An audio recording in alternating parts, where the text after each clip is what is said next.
bearing suffering for fellow human beings.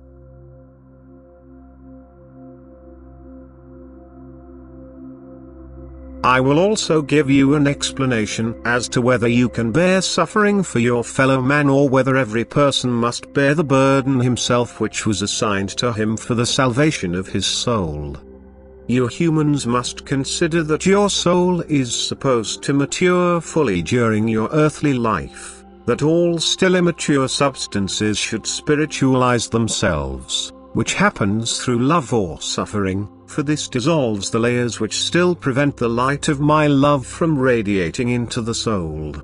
And at the same time such substances of the body which are still immature are also a problem for the human being by causing him all kinds of diseases, and thus, with patience, love and in submission to my will, they should be calmed and therefore spiritualized, which is, after all, your real earthly task, to help your soul towards the greatest possible level of perfection. And this spiritualization of soul and body must be accomplished by every person himself. This work can never be done by someone else on his behalf, and one day he will be grateful to me that, by way of suffering and adversity, I helped him gain perfection. Consequently, you can understand that you should not really try to avert anything which can benefit your fellow human being's soul. If, however, love is impelling you to offer yourselves to me asking to bear your fellow human being's suffering, then I will not stop you in your love. It will be temporarily taken from the person and placed upon you, and thus you raise your soul's maturity because you are willing to accept more suffering and are motivated by love to do so. One has suffered for all of you in order to release you from the immense suffering you would have had to take upon yourselves as penance for your guilt of sin, which was the reason why earthly life is a valley of tears and suffering for you humans.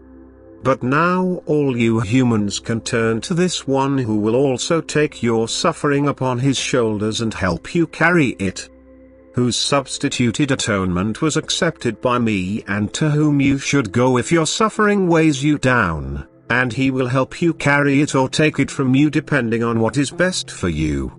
However, the love of a fellow human being who is willing to suffer on your behalf is very highly valued, and this love will also guarantee you a flow of strength, for love is strength which will noticeably affect the sufferer. And if someone offers loving intercession for you who have to suffer, the strength of this love can so permeate you that you will no longer feel the degree of suffering, that your pain and agonies temporarily disappear, and your souls benefit from the strength of this love, and thus mature and become less sensitive to pain. The degree of love always determines the benefit the sufferer derives from such a prayer of love for him. And since the maturing of the soul is the purpose of earthly life and there are many possibilities to achieve this, it should be recognized first and foremost and not be prevented. True love, however, knows why a person has to suffer and will help him endure and make it easy for him to accept God's will, and then I will take the cross from him and his soul will have moved a step forwards again. Love and suffering help the soul to reach the goal. If a person still has a low degree of love, then greater suffering often occurs in order to hasten his soul's purification. But this purification of soul can never be achieved by another person's conscious suffering on behalf of the former. Every soul is responsible for itself, and every soul has to reach its own maturity, which happens through love and suffering, and the degree of suffering depends on the degree of love. I will certainly answer the prayer of someone who offers himself to bear suffering on behalf of a fellow human being because he loves him. I will let him partake in the pain which he then has to endure, yet he endures it for the purification of his own soul.